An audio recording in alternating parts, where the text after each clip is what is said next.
19 photon 2023 परिचय, एक पुराना युद्ध पत्र जो नई पीढ़ी के लिए ऐतिहासिक मार्गदर्शक बन जाता है। अध्याय 1। 1897 की शीत उषुत। अब्राहम चटर्जी का जन्म कोलकाता के एक छोटे से गांव में एक साधारण कृषक परिवार में हुआ था। उनके परिवार के बारे में एक अजीब बात थी। वे राजनीतिक रूप से जागरूक थे, लेकिन समाधान खोजने के उनके विकल्प बहुत सीमित थे। हालांकि नीलम को बचपन से ही स्वतंत्रता संग्राम में बहुत रुचि थी। उसके भीतर एक अज्ञात आग थी जो उसे कभी शांत नहीं रहने देती थी। उसके बाद देशभक्ति की भावना उनके मन में गहरी पैठ बना गई। अभिरामी के पिता यद्यपि एक साधारण किसान थे, परंतु वे एक देशभक्त थे। उनके पिता ने उन्हें सिखाया स्वतंत्रता प्राप्त करने के लिए केवल हथियारों की ही नहीं, बल्कि साहस और दृढ़ संकल्प की भी आवश्यकता होती है। इस शिक्षा ने अभिराम को उसके जीवन के सबसे बड़े संघर्ष की ओर धकेल दिया। 1897 के आसपास भारतीय इतिहास में कई प्रमुख घटनाएं घटित हो रही थीं। हालांकि अभिराम की गहरी इच्छा थी, वह देश को आजाद होते देखना चाहता था। उस समय अंग्रेजों के खिलाफ सीधे संघर्ष करना ही एकमात्र रास्ता था। अभिराम की इस रुचि, देशभक्ति और ताकत ने उन्हें एक बड़े निर्णय की ओर धकेला। वह ब्रिटिश सेना में शामिल नहीं होंगे, बल्कि सीधे स्वतंत्रता के युद्ध में प्रवेश करेंगे। 1914 में जब प्रथम विश्व युद्ध शुरू हुआ तो अभिराम चटगांव में ब्रिटिश सेना में शामिल हो गए। देश विभाजित था और भूख, गरीबी और राजनीतिक अस्थिरता सभी को दिखाई दे रही थी, लेकिन वह जानता था कि उसके लिए यह युद्ध केवल देश को आजाद कराने का युद्ध नहीं होगा, यह उसकी अपनी आत्मा का भी युद्ध होगा। उनका एक ही लक्ष्य यह था, देश की स्वतंत्रता और उसके लोगों की गरिमा बहाल करना। उनकी मां भगवानी देवी लंबे समय से अपने बच्चे का इंतजार कर रही थी, लेकिन एक भी दिन उन्हें कोई पत्र या संदेश नहीं मिला था। अभिराम और उसके परिवार के बीच संवाद की एक अजीब कमी विकसित होती है।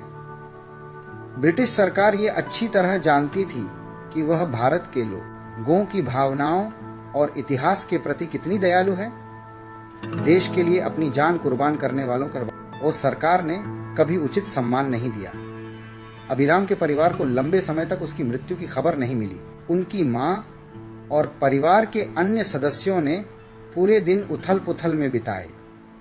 अभिराम की एकमात्र अंतिम स्मृति युद्ध के मैदान में अपनी मां को लिखा गया एक पत्र है। पत्र के पीछे एक गहरी प्रेरणा थी। हमारा संघर्ष सिर्फ एक समय के लिए नहीं है, ये हमारे बच्चों के लिए है, हमारी देशभक्ति के लिए है और हम आने वाली पीढ़ियों के लिए है। चटगांव में सेना में शामिल होने के बाद उन्होंने अपने जीवन का एक नया अध्याय शुरू किया। हालांकि युद्ध में हार और उलझन भरे समय के कारण वह कभी वापस नहीं लौटे। ब्रिटिश सेना ने उन्हें बंदी बना लिया और उन्हें कोई मौका दिए बिना अलग थलग कर दिया। उसके बाद से वह कभी चटगांव या कोलकाता नहीं लौटे। उनकी मां को उनकी मृत्यु के बारे में कभी पता नहीं चला। वह बस एक अज्ञात शून्य के साथ जीती रही। अध्याय 3। मार्च 2023। कोलकाता के एक पुराने घर में एक सुबह अब्राम की पोती नमिता चटर्जी को अपने दादा का एक पुराने ट्रंक की खोज करते समय एक अजीब पत्र मिलता है। यह पत्र उनके दादा अभिराम चट्टोपाध्याय ने लिखा था।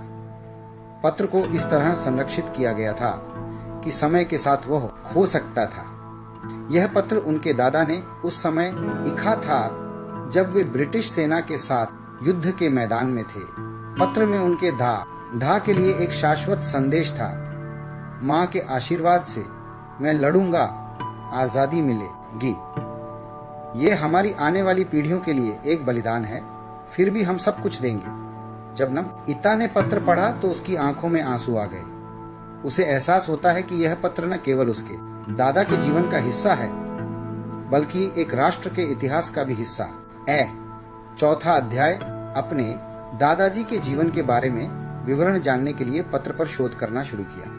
उन्होंने विभिन्न पुराने दस्तावेज और पुस्तकें एकत्रित करना जारी रखा तथा उन्हें पता चला कि उनके दादा को ब्रिटिश सेना में एक सैनिक के रूप में सेवा करते समय पकड़ लिया गया था, लेकिन वे बचकर सिंगापुर चले गए थे।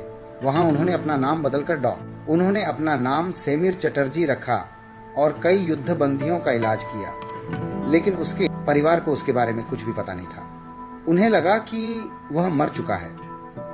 जब नमिता को यह जानकारी मिलती है तो उसके मन में एक अजीब सा संबंध बनता है। जिस तरह से उसके दादा जी ने अपना जीवन जिया, उनके संघर्ष और त्याग, सब कुछ उसके भीतर एक नई ताकत पैदा करता है। अपने दादा के संघर्ष और बलिदान के बारे में जानने के बाद नमिता ने एक किताब लिखनी शुरू की जिसका नाम था सूर्य के नीचे एक शाश्वत संघर्ष। यह पुस्तक न केवल उनके दादाजी के जीवन की कहानी है, बल्कि भारत के स्वतंत्रता संग्राम के एक अज्ञात अध्याय की कहानी भी है। पुस्तक प्रकाशित होने के बाद यह पूरे देश में व्यापक रूप से लोकप्रिय हो गई। नमिता जानती है कि इस पत्र और किताब के माध्यम से उसके दादाजी का इतिहास कभी नहीं मिटेगा। यह सिर्फ उनके परिवार का इतिहास नहीं है, यह हम सभी के संघर्षों का इतिहास है। संघर्ष केवल युद्ध में ही नहीं है, ये हमारे हर दिन में है, हमारी चेतना में है।